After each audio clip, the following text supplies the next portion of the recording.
రాజన్న సిరిసిల్ల జిల్లా ఇల్లంతకుంట మండలంలోని రేపాక గ్రామంలో ఈ రోజు చలివేంద్రాన్ని గ్రామ యువజనులు అందరూ కలిసి ప్రారంభించడం జరిగింది. ఈ సందర్భంగా గ్రామ పెద్దలు బుర్రం ప్రతాప్ రెడ్డి పెద్దలు మాట్లాడుతూ ఎండలు ముదురుతుండడంతో దాహం కూడా బాగా ఉంటుంది కాబట్టి ప్రజల అవసరం నిమిత్తం చలివేంద్రాన్ని ప్రారంభించినందుకు చాలా సంతోషంగా ఉందని, దీనివల్ల బాటసారులు మరియు గ్రామంలోని వారసంతకు వచ్చే వారికి ప్రతి ఒక్కరికి త్రాగే నీరు సౌలభ్యాన్ని కల్పించిన వీరికి గ్రామం తరపున ధన్యవాదాలు తెలుపుతున్నానని అన్నారు. ఈ కార్యక్రమంలో ముంషాద్, హైమద్, వెగ్గాలం సత్తయ్య, మహమ్మద్ మహమూద్, రమేష్, సాదిక్, షబీర్, శ్రీనివాస్, దిలీప్, ఖుర్షిద్, అబ్బులు, మహేందర్ రెడ్డి, రేహాన్, అహద్, భూపతి, తిరుపతితో పాటు గ్రామ ప్రజలు పాల్గొన్నారు.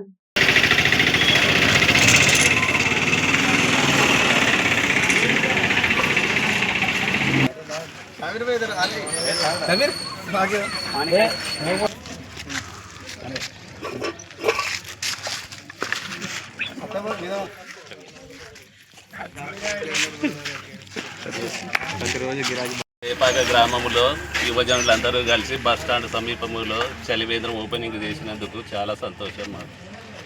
చలివేంద్రం ద్వారా గ్రామంలో ఉన్నటువంటి జనులందరికీ ప్లస్ శనివారం మార్కెట్ జరుగుతున్నది కాబట్టి వాళ్ళకు వచ్చిపోయేటలా బాటసారులకు చాలా తాగడానికి అందుబాటులో ఉన్నది కాబట్టి అందరూ గర్వించదగ్గ విషయం.